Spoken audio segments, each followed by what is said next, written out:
Soviets and Soviets of the Red Army, how y'all doing? This is Con Ulrich. I'm Rangaroo, hello, hello, hello. And folks, we promised you more from the Steel Division Super Tournament, and we are delivering today over here onto Chedron. Rang, who do we have with these kind of new, kind of sexy divisions? Left hand side in blue, we have Brigadier General Tur playing as Jaeger, we have Vanguard income. Right hand side, we have Iadris, whatever, he's playing 84th Guard Infantry, with also a Vanguard income. Now, I'm so excited for the first Jaeger because I love the Jagdpanzer Gazelles. yeah, I really do. Yeah. It's such a simple thing, but it's such a fantastic idea too. I do love the German ingenuity during the Second World War to try to stick an anti-tank gun onto anything that had wheels or tracks. Including, in some cases, absolutely nothing whatsoever besides adding wheels and tracks. Yep. Yeah, Skiager's always fun to see because they got really cool infantry, cool airplanes, interesting tank choices. I mean, they got bloody KV-2s. They're always a treat.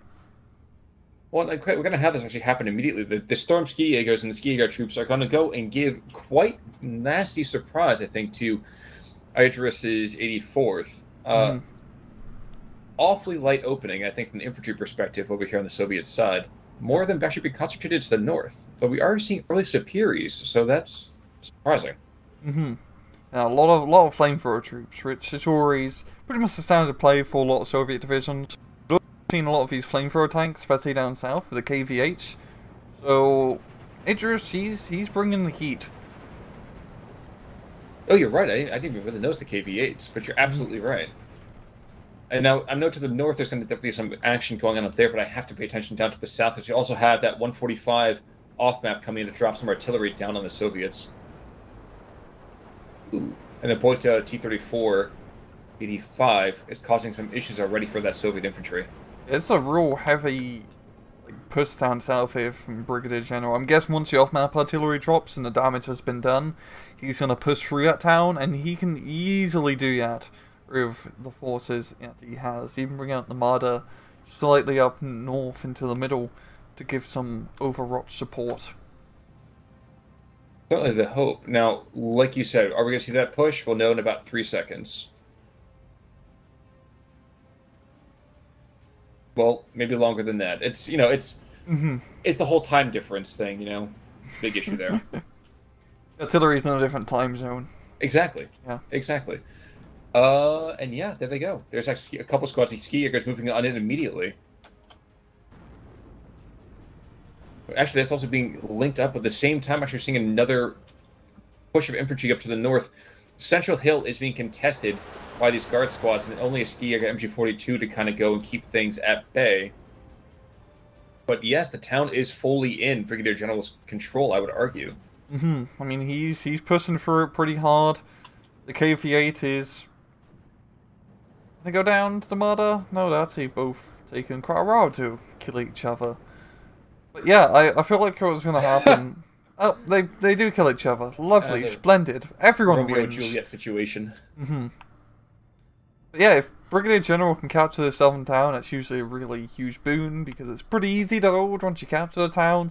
At the same time, I think Iadris is going to, you know, not care as much, because he's pushing up north in the mid. Holding that central hill is always very easy to hold once you capture it. And if you have an IS-2, you can't... Ski Jaeger has a pretty hard time dealing with such heavily armoured tanks. Yes, that's true. Now, I would hope that this Pak-36 is just going to wait and wait and wait some more before he actually has to shoot. Let the IS-2 get close. You're going to lose the MG. That's going to happen no matter what. So that's unfortunate, but you have to take that loss and don't engage. Yeah, use that Andrus shell, essentially, to try and blow it up. That's really the only thing he has that can effectively kill the IS-2. He doesn't have any Pak-43s. He has, like, T-45s can't do a bloody thing against it, so no. He's going to have to, you know, bomb it to hell, or wait for it to get close. And usually you don't want to let a monstrosity like that to get very close to you to begin with. Generally, no.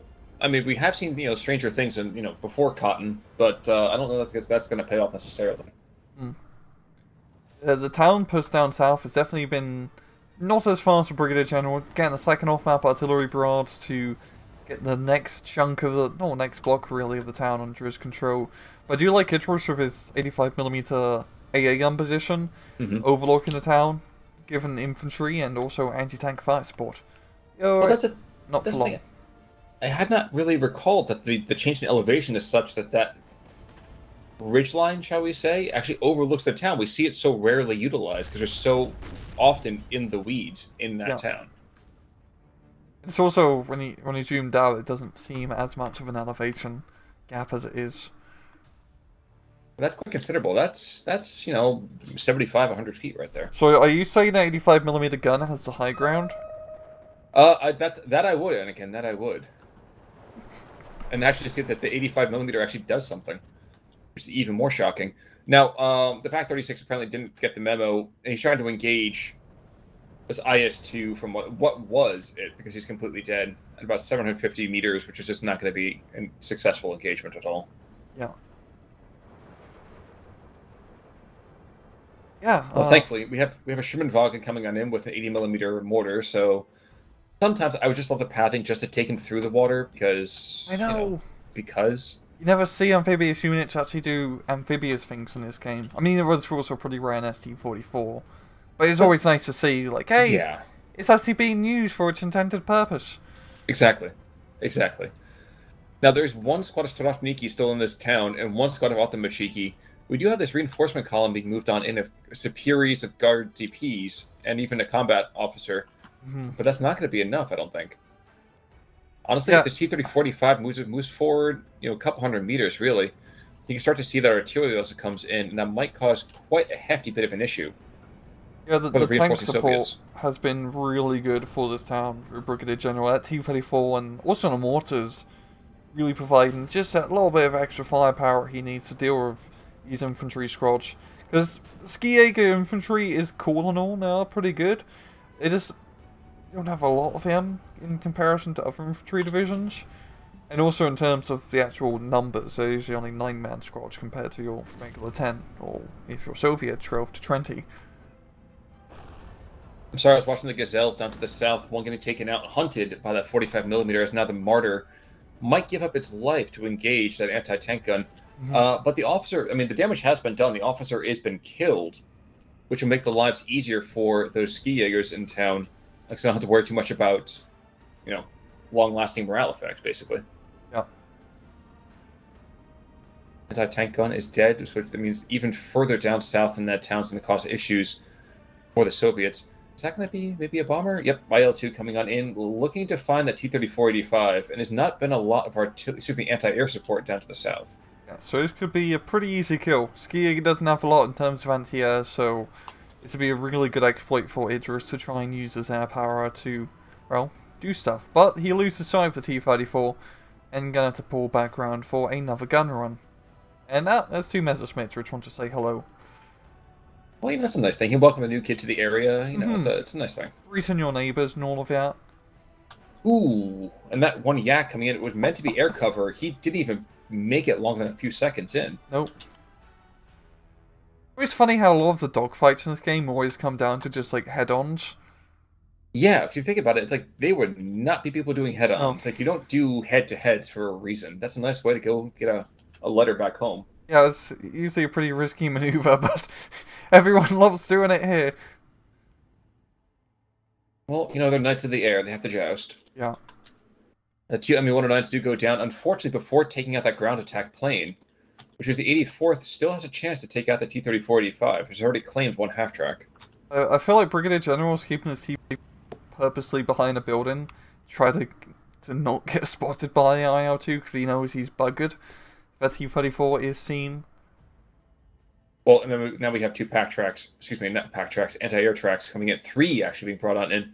So this is good. If nothing else, can also cause some havoc among that lighter infantry as well. Oh. Ooh. You saw that snipe? Yeah, the little jeep.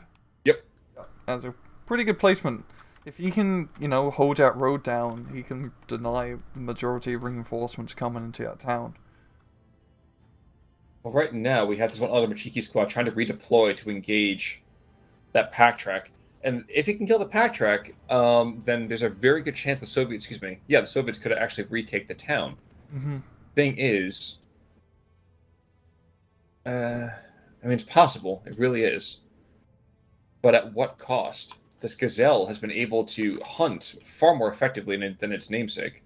Yeah, forcing the infantry to disembark early, and now he's on a backup as the T-34 comes in, because that T-34 is a little bit more of a harder customer to deal with. But despite the fact that in my mind I feel like that Brigadier General Tura has been controlling the map, he doesn't have that central hill, which means that he's losing right now on points. Yeah, Iadris is doing a very good play, trying to fight over his northern side. This is where his armor really comes into advantage. And yeah, that far northern side, Brigadier General can't do anything. He pops over the hill, he gets shot by 122 mil, which is usually pretty bad for your health, last time I recalled. Yeah, you would think that. You would think that, but I think they say about getting more iron in your diet, it's pretty good for you. Yeah, maybe be a little bit too much iron, like an iron overdose. Ah, okay. Like being stabbed. Like a Magneto moment, got it. Yeah.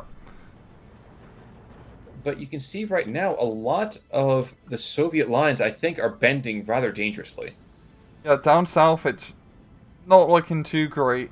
If Brigadier General can get his T-34s to kill the other T-34s, and if he can hold that town, that's a pretty easy thing to hold on to. There is an IS-2 coming in down south, and that is gonna be a big issue. But if he can maybe just not blow it up, but suppress it with lots and lots of high explosives. He's got a Ju-87 moving in. And there is no anti-air from the Soviet side anymore, because that the anti-air position has been taken out. Oh yeah, cluster bombs don't care about your frontal armor. They only care about the top armor, and pretty much all of them are the same. Oh, 2 yaks! Will they clutch it? Not before he gets bombs off. Oh, what were you aiming at? One of those yaks does go down. Oh, he really didn't need to miss on that. It probably would have been much better if he didn't, because losing that cluster bomb is going to be a pretty huge loss. Oh, man.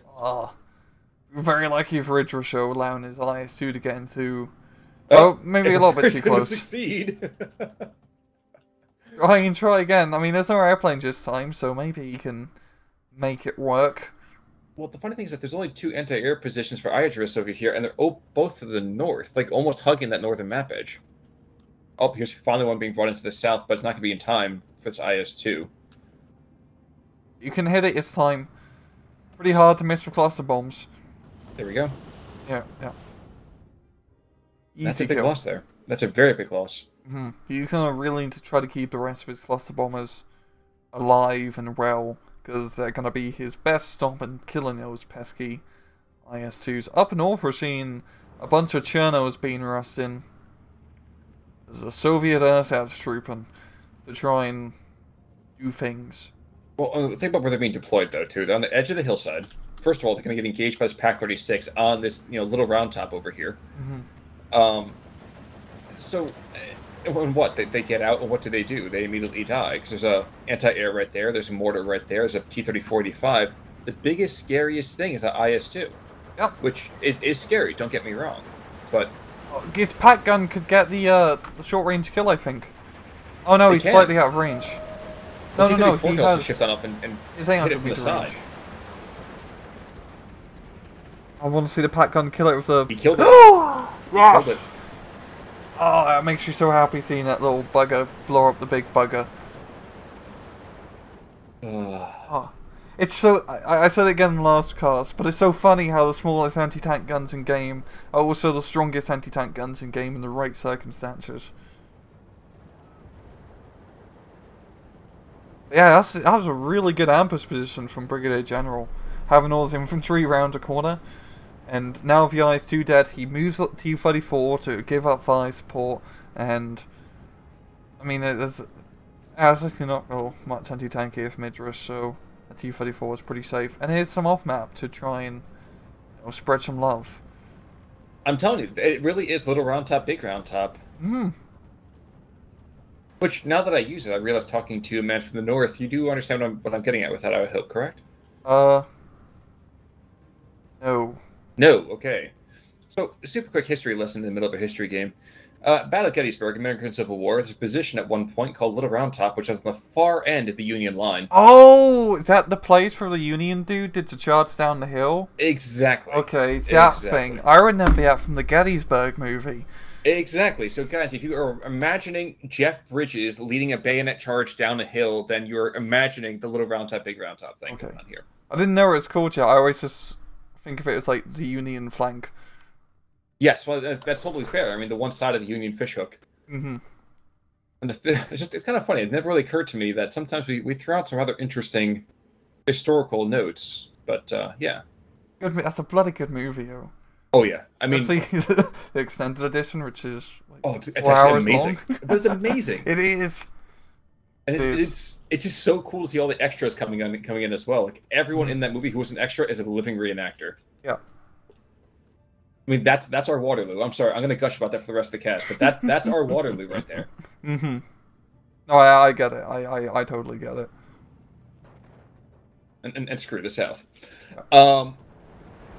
But a couple guard squads down to the south are really the last major players before Brigadier General Tour actually breaks out here.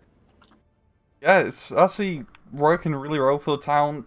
Didn't get it as fast as we'd thought he would get it, but he's pretty much under his control now. Apart from that one little pocket on the southern side. Actually, it's a pretty good position for Iadris to be in that southern side. There's not a whole lot of infantry left in the town there from Brigadier General. But Brigadier General, at the same time, we have seen this happen from him before. One thing about Brigadier General is that he's the extremely deliberate player. Mm-hmm. Almost Montgomery-esque in that he kind of prefers to barrage the enemy into submission first, and then he engages. Yeah. So to see this kind of momentary kind of break here, you see him bringing in a T-34, you see him bringing up these anti-air squads to engage at close range. I mean, this is exactly what we expect from him. So. Yeah.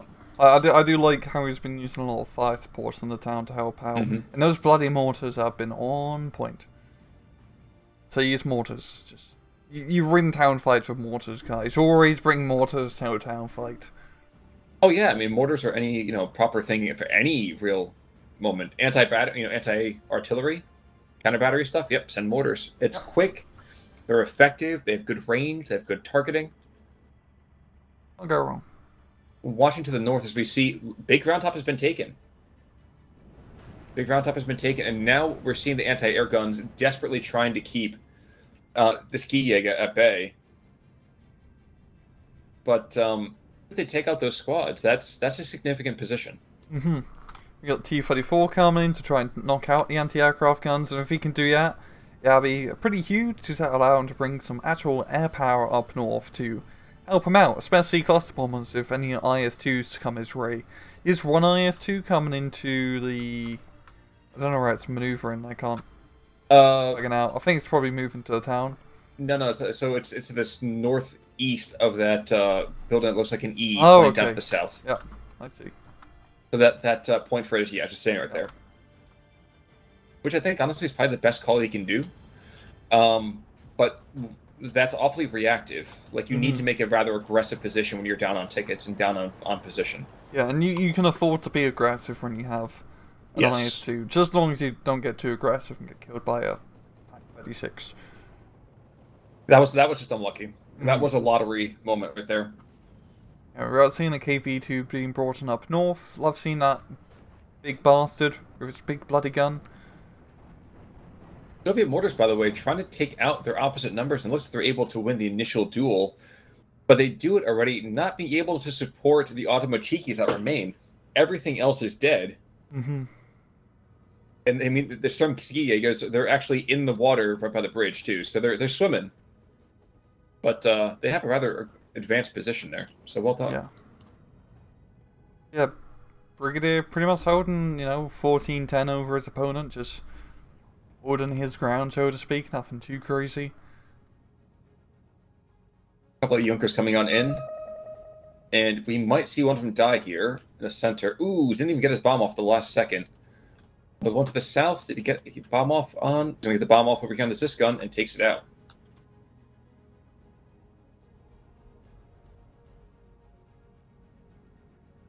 Rather significant engagement. Now, to the north, we do see a resurgent attempt by Iadris to take back that hillside. Mm-hmm. Regrettably for him. I'm sorry, please go ahead. Yeah, just bringing in a bunch of infantry and tanks to support.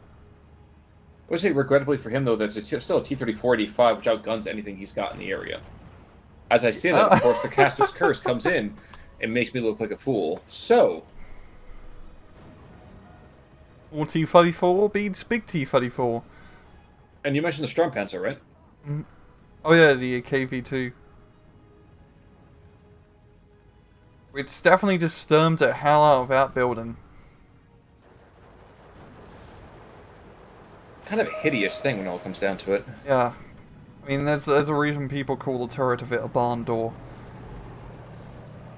Really? Or barn. Yeah, because like top of the turret kind of, it's like a bloody barn. You could fit a whole, you know, Noah's Ark in there. I suppose I never thought of it that way. Yeah. Very good reason the Soviets stopped making them. Oh yeah, they finally realized that it's time to be sexy when you make a tank. I get that. Now, meanwhile, the hero T-34-85 from Brigadier General's side. Sorry, I'm listening to the constant thunk, thunk, thunk from the mortars. He's engaging a lot of this material as it's starting to come in, but the IS-2, I think, is going to play target for just long enough. No. Well, here comes the clusters. Really hit? Oh, jeez. He better. Otherwise, to the Russian front. There it goes. There we go, yep. He can't really be sent to the Russian front if he's already, Yeah. all these guys already pulled a short straw. I kind of said that to a certain extent. Yeah, forget it. You know what? I can imagine it as like a comedy skit. It's like, I'm gonna send you to the Russian front, but sir, I'm already here. I'm gonna send you even more into Russia. The Siberian front. We have no troops there. Exactly. You be the first. And probably the last. The anti-air net down south has been brutal. Oh, yeah. And actually, I kind of like that we have this commandant between three anti-air half-tracks.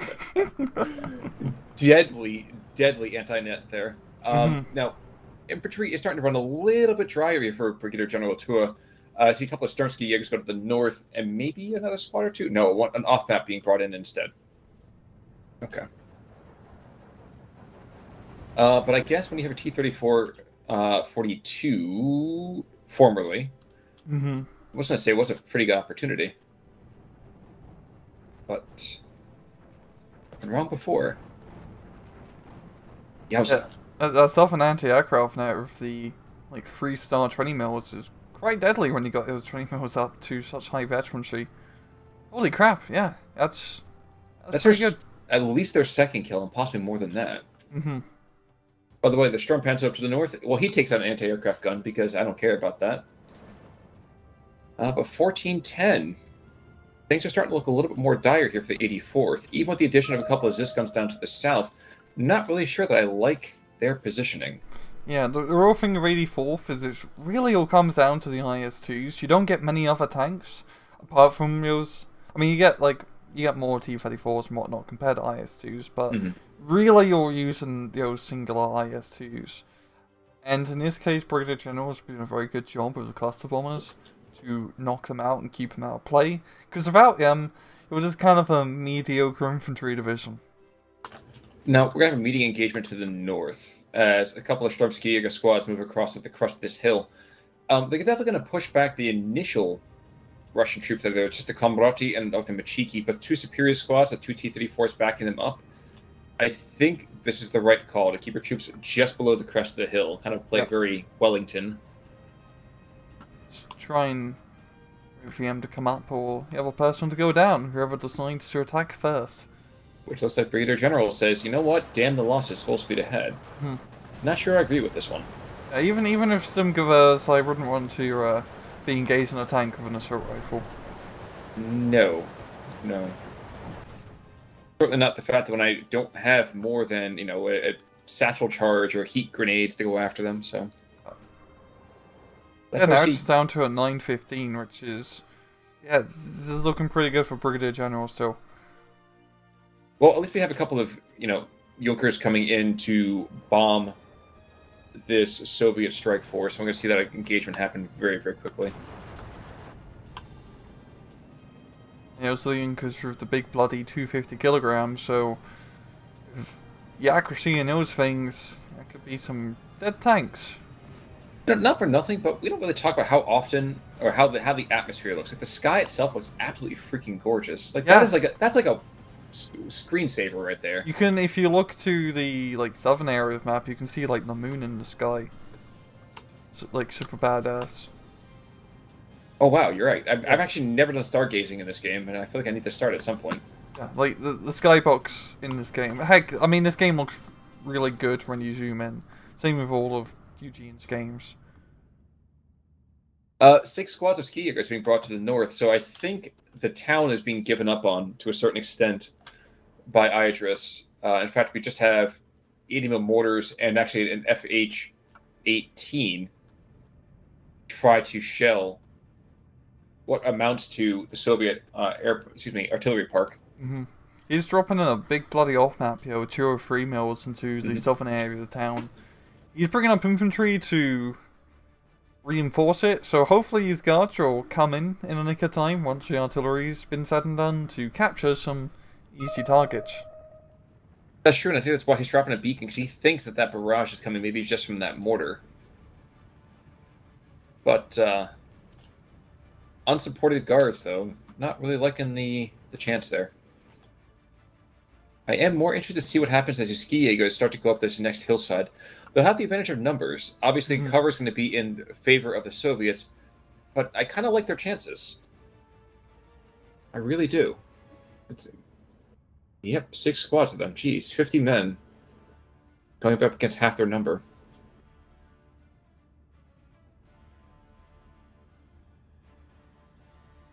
Do they have any supporting fire? No supporting fire either, though, too, so that's interesting.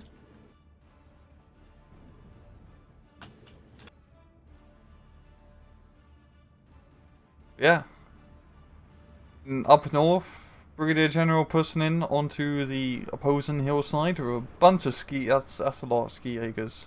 Yes, I mean, it's probably not the best thing for ski Jaegers is trying to ski uphill, but I guess it works for them.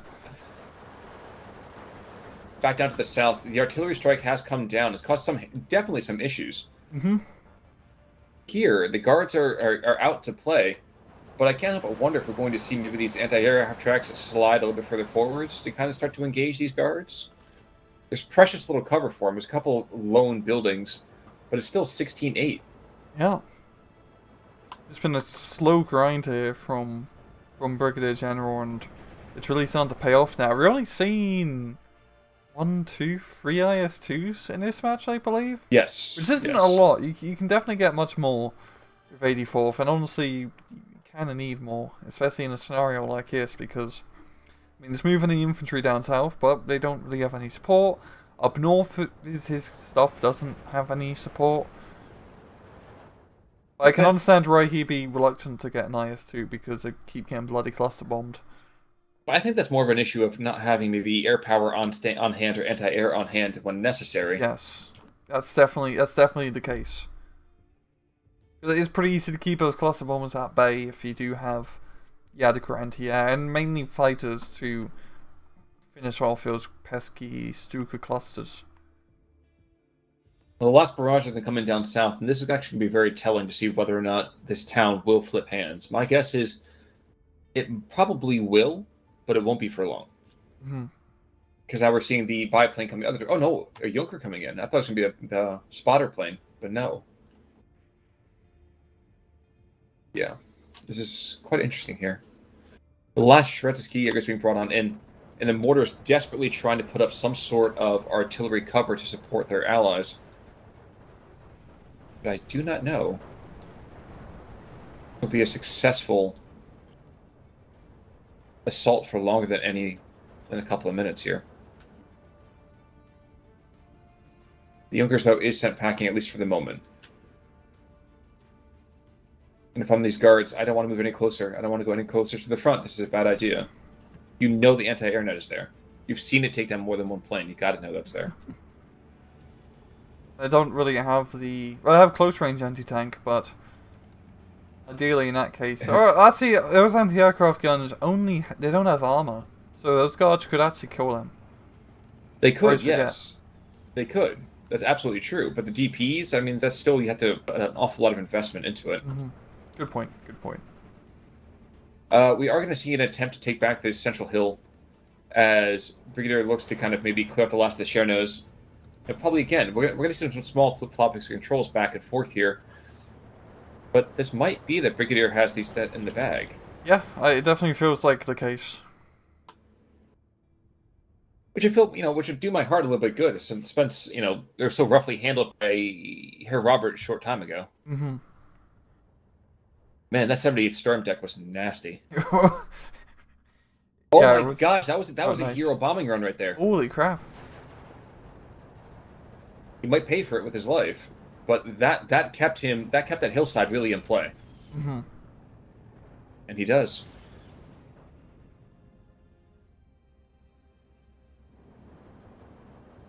To the south, arrive Sturm Ski Jaegers, and the Ski Jaegers are coming in to chase the last of the guards back.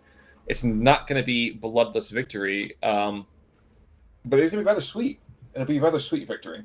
Yeah. Do you want to take us to ×2? We certainly can. How about a 31-20? Sorry, 31-30. Yep. All right. So, as we go through the last couple of moments here, folks, we can definitely see 84th ran out of steam here, and I think you're right. I think that IS-2 play is really what kind of slowed him down almost to his own detriment. Yeah, it pretty much came down to, because they really just rely on using those IS-2s to great effect.